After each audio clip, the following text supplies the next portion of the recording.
একটা রুম দিনের জন্য ছেড়ে দিতে পারবেন? পারবেন? আপনারাও পারবেন না। আপনারাও পারবেন না। দিনের জন্য যে কোরবানি সাহাবায়ে কেরাম করেছে, আপনি এটা চিন্তাও করতে পারবেন না, কল্পনাতেও আসবে না যে কি পরিমাণ কোরবানি। টিউশন হয়, কল্পনাতেও আসবে না সাহাবায়ে কেরাম কি পরিমাণ ত্যাগ করেছেন দিনের জন্য। আপনি কি চিন্তা করেন, কি বুঝতেছেন আপনি দিনটাকে?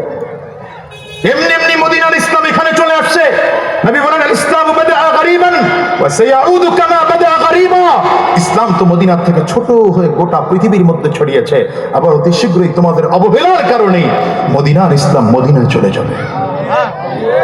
বলেন আপনি কি করেছেন ইসলামের জন্য? আমি বলেছি আমার মুসল্লিদের, যার 5টা ফ্ল্যাট আছে, যার এতগুলো বাড়ি আছে, পারবেন একটা ফ্ল্যাট দিনের জন্য দিয়ে দিতে? পারবেন না তো। অথচ নবীর সাহাবীদের অবস্থা কি জানেন? আরে ওই যে এত প্রসিদ্ধ কথা, যুদ্ধে যাবেন নবীজি, সাহাবায়ে কেরামদের ডেকে বললেন, এই কার কাছে কি আছে তো ডাকো। হযরত ওমর ফারুক পুরো সম্পদটারে ভাগ করে 2 ভাগ করে অর্ধেক নিয়ে আসছেন নবীর কাছে। খালি শুনছেন আর আল্লাহু আকবার বলছেন, কিছু বুঝেন নাই। যদি বুঝতেন তাহলে এখানে অন্তত 10 জন মানুষ কাঁদতে কাঁদতে বেহুশ হয়ে যাইতেন যে তারা কি করেছে আর আমরা কি করতেছি।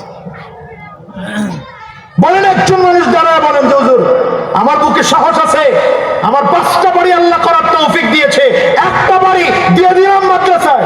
পারবেন না কেউ বলতে? 1 বছর সময় দিলাম, চিন্তা করে জানায়েন, পারবেন না। আমি জানি এই কলিজা আমাদের দেশের মানুষের হয় নাই, এই জন্য ইসলাম দুর্বল দেশে। নয়তো যে দেশের মুসলমান 92%, সেই দেশে ইসলাম কায়েমের জন্য হুজুরদের এত টেনশন করা লাগে না। রাগ করতেছেন না? এই কথাগুলো রাগ করবেন আমি জানি, তারপরে আমার বলতে হবে।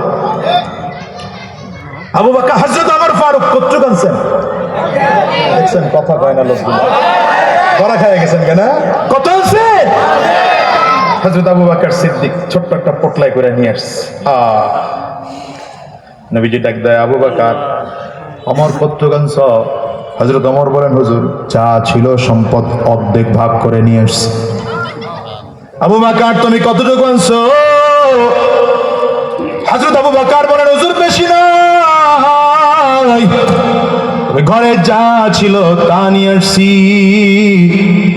আম্মা জান আয়েশা সিদ্দিকা রাদিয়াল্লাহু আনহা বলেন, আমার আব্বাকে নিজের চোখে দেখেছি, ঘরের ওয়ালটা আমার আব্বা হাত দিয়ে মন করে হাতাইতেছেন।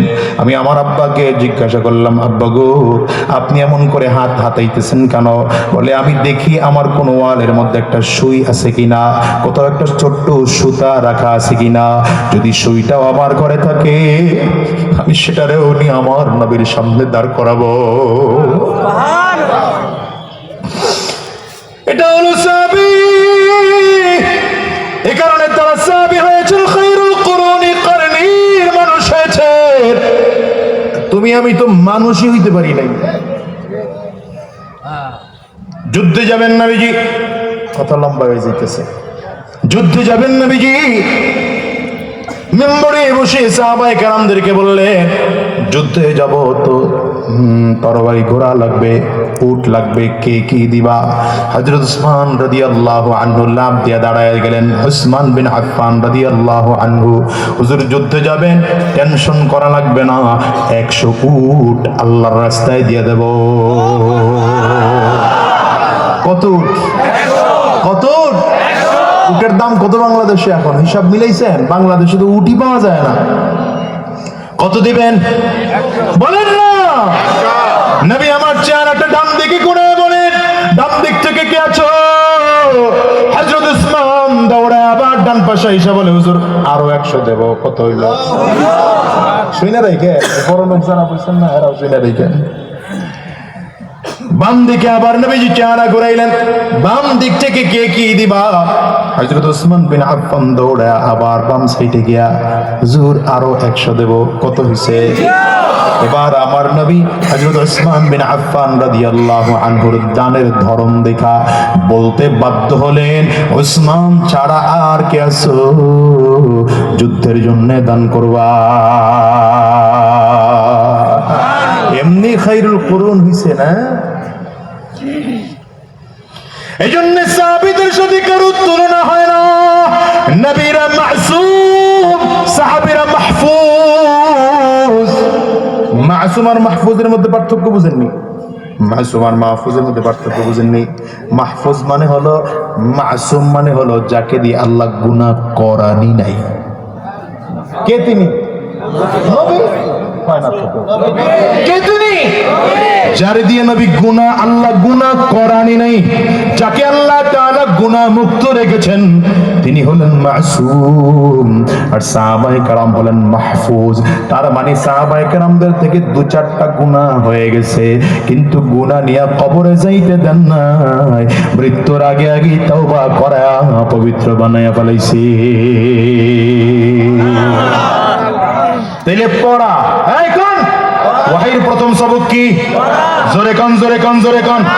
ওয়াহির প্রথম সবক কি বলো? শিক্ষা। শুরু করি না পড়ি দিয়া। আমাদের বাংলাদেশের বুজুর্গ হওয়ার একটা বড় আলামত হইল লেখাপড়া কিচ্ছু জানবে না। জ্বর পড়তে পড়তে চুলের মধ্যে জ্বর, দাড়ির মধ্যে জ্বর, গোসল টোসলের খবর নাই, সূরা ফাতিহাও শুদ্ধ হয় না। আমাদের বাংলাদেশের অনেক বড় বিশ্বাস, এর মুরিদও আছে হাজার হাজার, এমন আছে না নাই? জোরে কোন। যেই পীরে কোরআন পড়তে জানে না ওইটা পীর না ভণ্ড? কথা কয় না তো কথা। হ্যাঁ, যেই পীরে কোরআন পড়তে জানে না ওটা পীর না ভণ্ড? এবার আরেকটা প্রশ্ন করি, বুঝে শুনে উত্তর দিবেন। যেই ইমামে কোরআন পড়তে জানে না এটা ইমাম না ভণ্ড? বুঝা কইেন, পেস খায়েন না পরে, বুঝা কোন।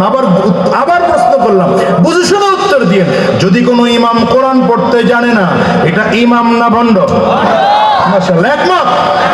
ইমাম না ভণ্ড?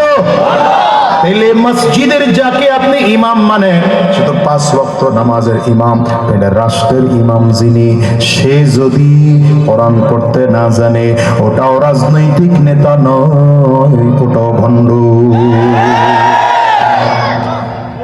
বুঝেন নাই? কিচ্ছু বুঝেন নাই।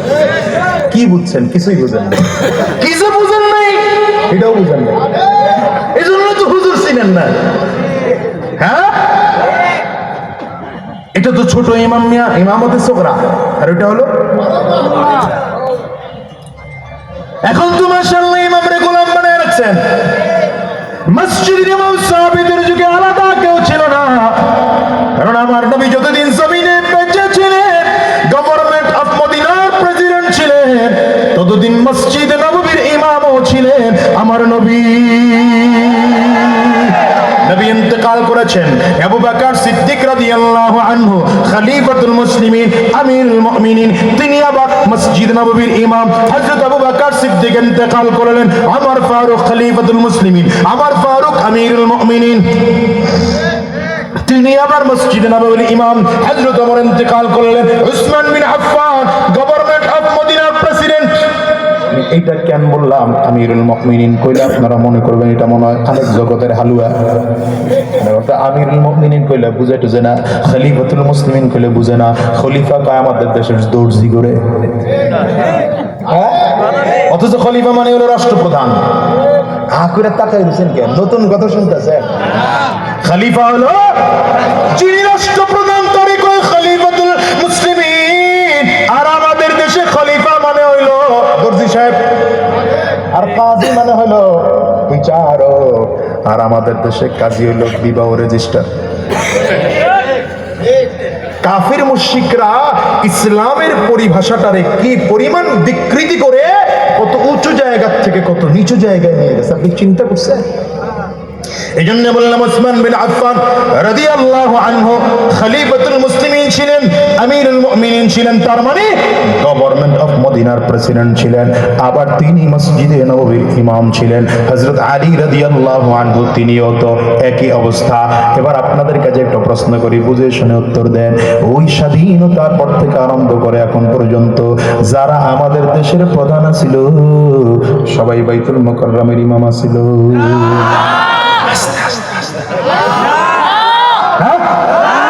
এই 16 বছর তো আসিল এই কেন? হে পালানোর লগে লগে হে পালাইছে, আরে বুঝাইতে পারলাম না, কথা কয় না। তবে আলহামদুলিল্লাহ শুকর আদায় করি, দেশের প্রধান যদিও ভালো না পাইছি, কিন্তু দেশের জাতীয় মসজিদের এমন একজন খতিব বের দিয়েছি, যারে নিয়ে শুধু বাংলাদেশ নয় গোটা বিশ্ব গর্ব করে। আল্লামা আব্দুল মালিক দামাত বারাকাতুহুম, দুই হাত উঁচা করে চিল্লা বলো ঠিক কিনা। আগামী দিনে জাতির দায়িত্ব যিনি নেবেন, রাষ্ট্রের প্রধান যিনি হবেন, তিনি এমন যোগ্য আলেম চাই, যোগ্য ইমাম চাই। দুই হাত তুলে কেউ ঠেকবে না। হুজুর গুলোকে তালে তাল মিলাইয়েন না, পরে গিয়ে গোলা এলাইয়েন না। হ্যাঁ, মূল কথা বুঝাইতে চাইছিলাম, পড়া লাগবে।